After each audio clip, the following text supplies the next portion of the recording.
This is ThinkTech Hawaii. Community matters here.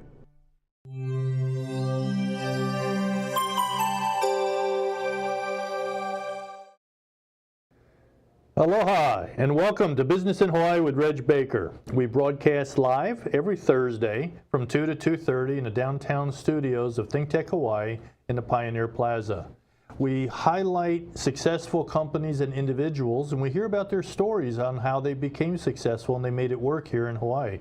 Today we have a little bit of a unique show. We're going to have a stunt double that has been on a few shows that you may recognize. We got some clips of this, and we're going to talk a little bit about the film industry and the acting career and how all that works here in Hawaii and what some of the challenges are. But before that, I just wanted to mention a couple things. I just went to a Small Business Academy luncheon that the Hawaii Business Magazine puts on, and I learned something very fascinating. Now, they always have a good program. They always talk about good stuff for small businesses.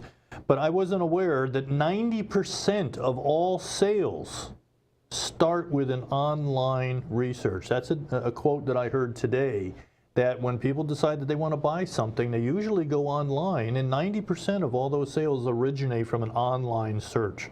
I thought that was fascinating.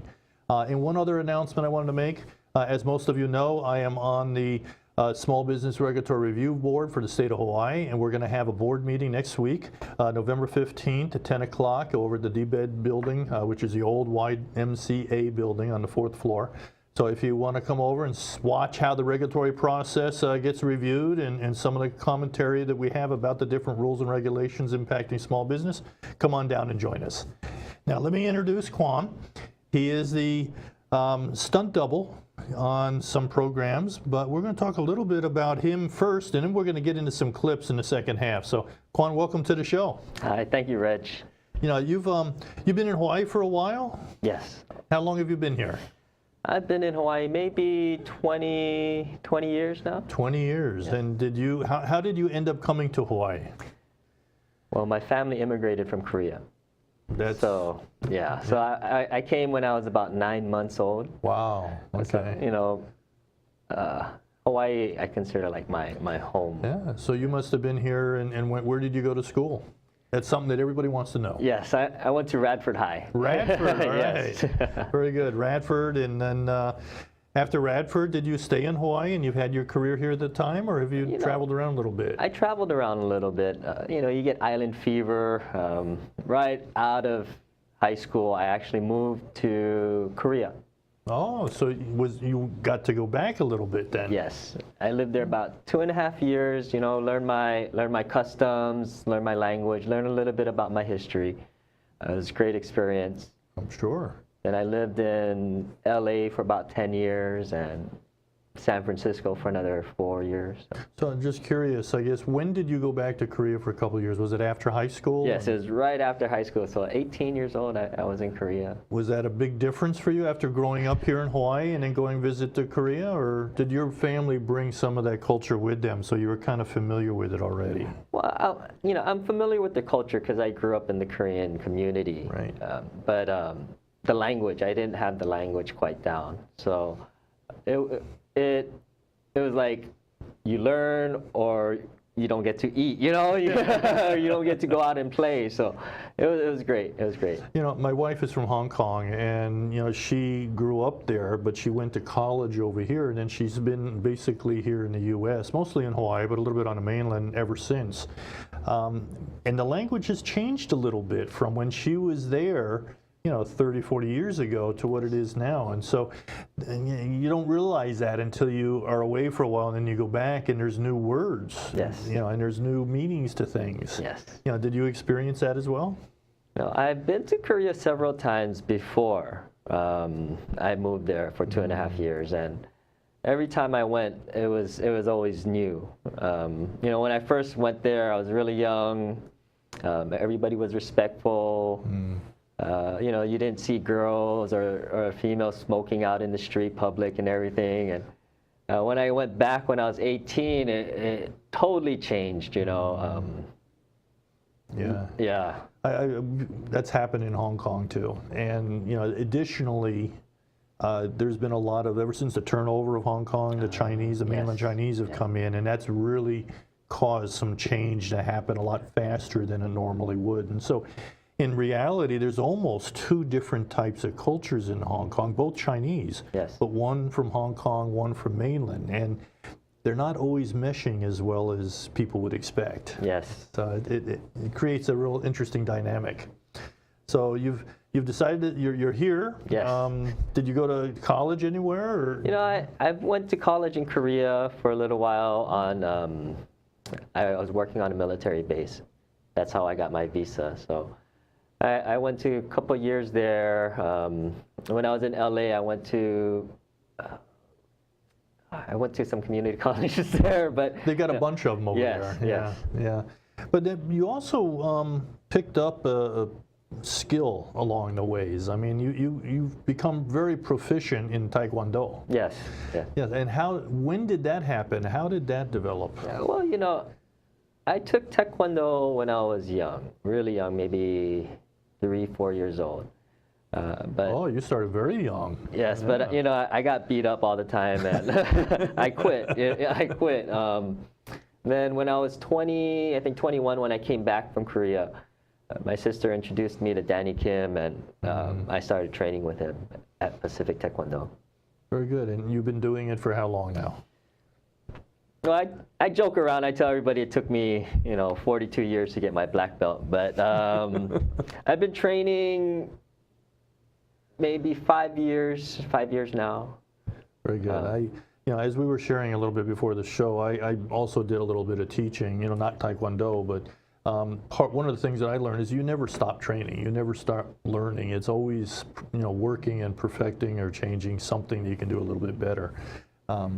And I'm a fan of Bruce Lee, although I wasn't in Kung Fu, I was more of the karate. Yes. But one of his, in Jeet Kune Do, he said that a punch is just a punch when you're starting, and then it becomes very scientific as you're learning. Yes. But once you become a master, a punch is just a punch. And so I've always remembered that, and it's and I haven't quite made it anywhere past. I'm still in the technique training stage, but you're also teaching now, right? Yes. Yeah, and where are you teaching at? I teach at Mind Power Academy. We focus on children.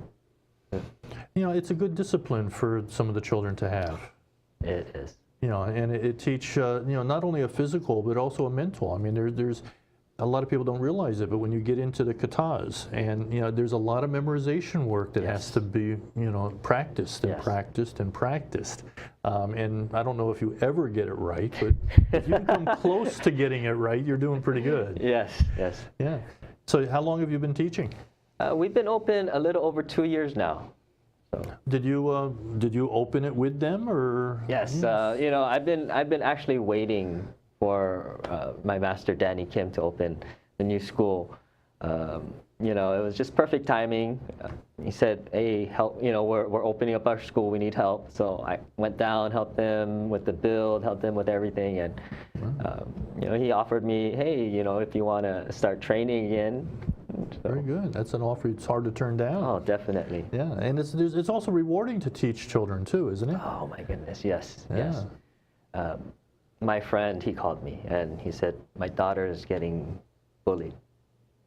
You know, and I was like, "Bring her to Taekwondo." You know, he brought her the first day. She was very timid. You know, she almost broke down into tears. She didn't want to come, but you know, I was like, "Hey, look, it's all kids. You know, we're having fun. Don't worry, come." And she came. She trained. Now she's like one of our best students. You know, she does ballet recital. She does jazz recital. You know, she's on stage now, and she's not getting bullied anymore. So. Well, and that's good. And a lot of that comes because of the confidence that she has built up from being successful at doing this. You know, it's not necessarily punching somebody in the face. Yes. You know, it's more than that. Yes. Yeah, and so how does that school work? I mean, if somebody was interested in beginning to get training for themselves or their children, right?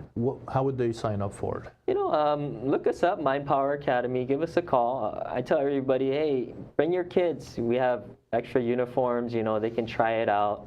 See if your kids like it. If they like it, then, you know, enroll them. Then we can talk about what the next step is. Yes. Yeah, no, that's good. That's you you know, at some of the places that I've become familiar with over the years, and probably nothing real recent, but there's a lot of pressure sometimes. You go into some of these dojos or studios, and they really pressure you to sign up real quick, and Yes. it's good to hear that not everybody is like that anymore.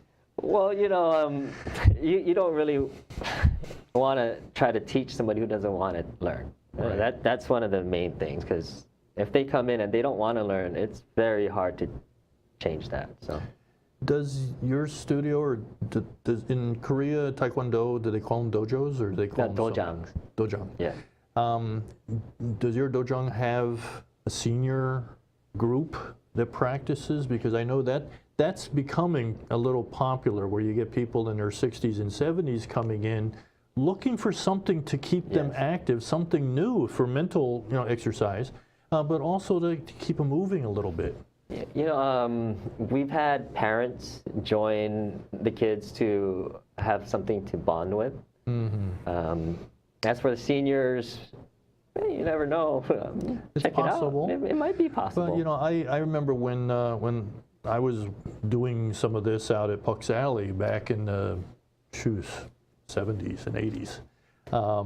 I think one of the classes that I actually went to, you know, and participated with, I was the youngest one in the class, and I was 30-something at the time, but a lot of the students were in their 60s and 70s, and they were arthritic. They really couldn't do a lot, but they were trying. Yes. And their balance improved, and they you know, there was a lot of aches and pains that started to go on. Well, there was new ones. Yeah. But some of the old ones were going away, and Right. it was fun to see them get engaged and to do something, and it's a real social opportunity for them. Right. Oh. So it was a lot of fun. I would imagine with the aging population that we've got these days, there might be more interest in that. Oh. But we're gonna have to take a short break here. And then we're going to come back and we're going to talk a little bit more about how you got into being a stunt double, and some of the acting that you've done is, I think, an extra. And we've got some clips that we're going to take a quick look at too. Yes. All right, so we're going to have some fun with that. But this is Business in Hawaii with Reg Baker. We're going to take a short break here for about a minute, and we're going to come back and we're going to spend some time with Kwang, and he's going to talk a little bit about some of the stunt doubles and the acting he's done here recently. We'll be right back. This is ThinkTech Hawaii, raising public awareness. Aloha, I'm Carol Mon Lee, ThinkTech Hawaii's Volunteer Chief Operating Officer and occasional host, and this is Minky. For the first time, ThinkTech Hawaii is participating in an online, web-based fundraising campaign to raise $40,000. Give Thanks to ThinkTech will run only during the month of November, and you can help. Please donate what you can so ThinkTech Hawaii can continue to raise public awareness and promote civic engagement through free programming. I've already made my donation and look forward to yours. Please send in your tax-deductible contribution by going to this website, www.thanksforthinkTech.causevox.com. On behalf of the community enriched by ThinkTech Hawaii's 30-plus weekly shows, thank you, mahalo, and sheshe for your generosity.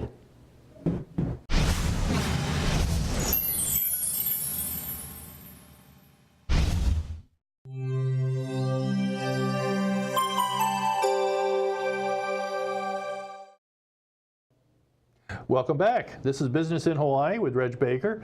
We were going to transition now into some clips and some discussion with Kwang about some of his stunt doubles and a little bit of his acting that he's been doing recently on some shows that I'm sure you'll recognize. And we have some little funny side stories to talk about too. So I think the second half is going to be really fun.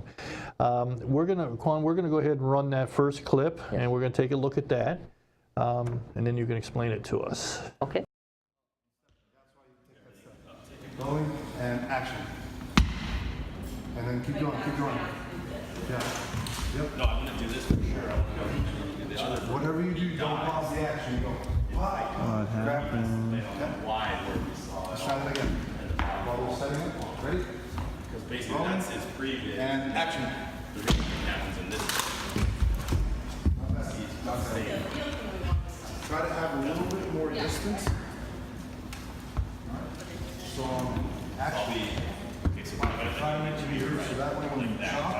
You're not up here. You're trying to chop. Okay?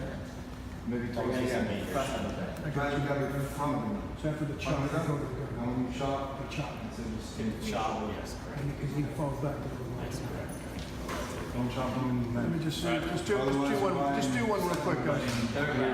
Glad just do it. And action.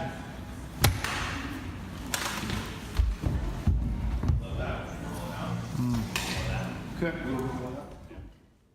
All right, now that was kind of interesting. Now, in case there was any question, you're the guy with the tattoos on the face, right? Yes, yes. All right. And so why don't you explain that a little bit to us? What was going on? Oh, that was a little fight choreography going on with. I got to double Ken Leong on Inhumans there. And so Inhumans, that's one of the new TV shows that came out, I guess, premiered, what, this past year? Yes, it just came out. All right, and so are you a regular on that, kind of, and when they need a stunt? You know, I got to do the first episode, Ken's first fighting scenes, and then they look for different types of talent after Okay. that. But Well, very good. And how, just out of curiosity, how do you get into something like that? I mean, I know you're physically active, you're physically fit, you've got the skill set to do this, but with that, how do you break into the film? well, with stunts, it's very hard. You have to really know somebody. If you know somebody, and they can get you into stunts that way.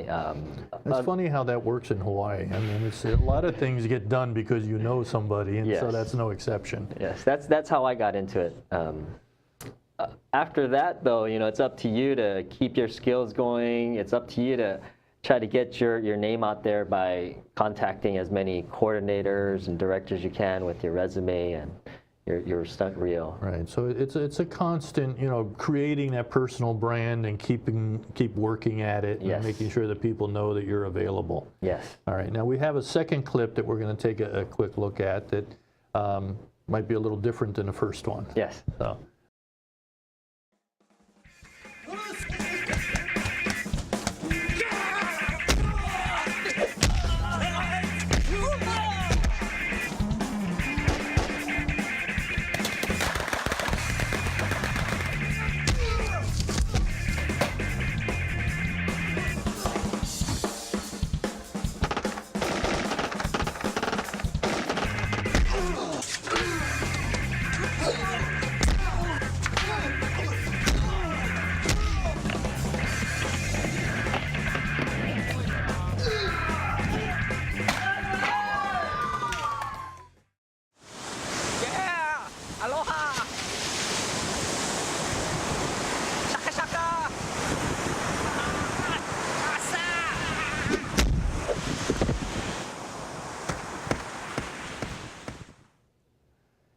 Now that last part was kind of cute. That I can't help but smile at that one. But there was a couple scenes that I recognized in there. It looked like there was some 5-0 in there. Yes. And, Yes. yeah. I've been on 5-0 several times now. I think 5 times now. That's where I first started. I got to premiere on the Series 6 finale. Ah, That was awesome. very good. Now share with me a story that you had about the makeup. Okay, yeah, I just had my first acting, which was great, but they had to put makeup on me, and it was my earliest call time. I had to be on set at, I think, 4:30 a.m., and it took about 3 hours the first day to put all the makeup on. 3 hours to put makeup on you? I mean, you don't look that bad. I mean, Ooh, they made me prettier. well, good. Many years ago, there was the original 5-0, and this is a little side story I'll share with you. And Jack Lord did an episode, actually it was a 2-episode back-to-back, where he was a Naval Reserve officer, and I was still in the Navy at the time, and I was assigned as his escort. And so I got to spend probably almost a week with him walking around, on the ships and doing the scenes, and not that I was involved with it, but I was just there to kind of, be there and keep others away and help him find his way around. A lot of people don't know this, but he was actually a navigator in the Merchant Marines for a lot of years, and I was a navigator in the Navy, so we had a lot to talk about, a lot in common. His makeup not that he needed it, but similar to you, was very thick. And they had to have a stopwatch. There was a person there timing him when he went out into the sun. And he was only allowed to be in the sun for a certain period of time because the makeup would start to melt and he would overheat and he would have some health issues. So they were very careful in how long he was in the sun with all that makeup on. So I found that to be very interesting. So did they put you in the sun when you had your 3 hours of makeup on? No, they would always tell me, don't go in the sun, stay in the shade, don't go in the sun. Well, if you start sweating, it creates Just the heat from your clothes, with all that prosthetic, just the heat starts melting it. And when that starts melting it, it gets really sticky. Yeah, messy. Yes. Yeah, I also saw on the clips there that there was a scene in one of the alleyways down here in downtown Honolulu that actually I used to go to quite often because they have a little Chinese restaurant and a shoe store down there. So that was kind of fun. So you got to spend some time in that alleyway then. Actually, they showed that alleyway in Inhumans too. It's a popular alleyway. Yes. Very good. Now, I would imagine you want to do more and you want to get more engaged, and I'm sure the audience would like to see more of you as well. How is that going to work for you? I mean, what's next for you? What are you going to do? Well, I've been submitting my resumes. I've submitted over 1,000 resumes. I've gotten some callbacks. Nothing immediately, to start working now, but there's a commercial that I submitted for. Hopefully I'll get There's a lot of commercials and short clips that are done in Hawaii. Yes. But I guess the real opportunity, when the time comes, would probably be on the mainland. Yes.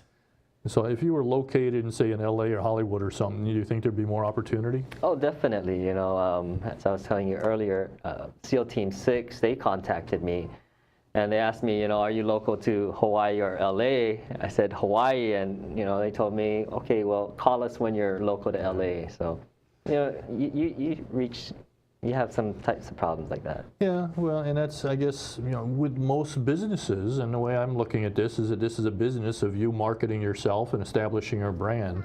But a lot of businesses have similar type of challenges where the market here in Hawaii, is just not big enough for them to be able to really expand and grow and do more. And so they've got to get comfortable with either, living within the confinements of what's available in Hawaii, or expanding to the mainland. Yes. And that's kind of like where you're at. I mean, even though you've got a personal brand and a personal skill set, you're encountering some of the same challenges that other small businesses have. Yes. And so I guess, you've got, a young family and they're growing up and they're enjoying the lifestyle in Hawaii, but at some point you probably will explore, what is available to you on the mainland. Yes, I'm looking maybe next year. Very good. Well, that must be exciting. And for you to do that, is it, again, just who you know and sending out the resumes and making the contacts? Is it work the same way? Yeah, it is. It's who you know and what people see in you. Because there's people who will send out 1,000 resumes and you won't get any replies back. So it's really... And think about it as marketing a product. Yes. And you're the product. That marketing is ongoing. Yes. It never stops. You've got to keep working it, and that's just like any other business. All businesses market their products, and sometimes you have to change your channels of distribution or your channels of communication, and maybe change the packaging a little bit. But there's things that you can do to kind of keep it fresh, but it's got to be an ongoing process. Yes. So what would you have any advice of somebody that was young, that was ambitious, they wanted to get into the acting or the stunting? Yeah, I tell everybody, all of my friends who ask me, I say, what, if you're really interested, get some professional headshots done. Send them out to talent agencies here. And if you get a hit, if they call you back, then go ahead, pursue it. But if they don't, might be telling you something. Yeah, I'm sure that is a message.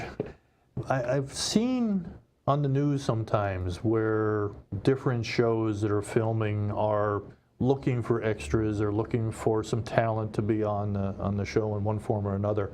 and I see these huge lines that just go on and on and on. I mean, does that really work? Do they actually get people from that process, or is it more of who you know? You know, I've never gone through that process. I think honestly, with me in this career, it's been very lucky. I've been just very lucky. With the Stunt Double, I got a call. You know, they called me, and so it really depends on where you are. Your skills. Yes. And in you know, a lot of ways, your appearance. I mean, you kind of have that Bruce Lee look. Thank you. You know, and so, you know, I guess that all kind of comes together. It's the package that really helps. Yes. You know, and I guess it sounds like an exciting career to have. Oh, you know, I call it my hobby for now, but eventually trying to break it into a career. Well, when you get to the point where you're on the red carpet and you're signing autographs and all that kind of stuff, if you need some, you know, either, I know you don't need it, but if you need a bodyguard or you need a financial guy to help out with all these millions you're going to be, keep me in mind. Definitely. All right. Well, anyway, I think we're pretty much wrapping up now. Any final words for anybody out there that you'd like to say hi to, or I say hi to my mom. You know, hi mom, hi Lauren, hi kids. They're right there though. Yeah, the kids are actually out there watching. Yeah. So you know, good to have them come join us at the studio today. But we're you know, we're going to wrap up. Thank you for being on the show. Oh, thanks for Appreciate having it very much. Good luck in your career, and I hope to see more of you on either the little screen or the big screen. Either one of them will be good. Thank you. Thanks, Kwang. But this is Business in Hawaii with Reg Baker. We were here today talking a little bit about the film industry and acting and stunt doubling, and we had some clips, so it was kind of fun. We had a good time today. We broadcast live every Thursday from 2 to 2:30. Hope to see you next week. Actually, next week is Thanksgiving, so we might be dark. Anyways, everybody take care, and we'll see you in a week or two. Aloha.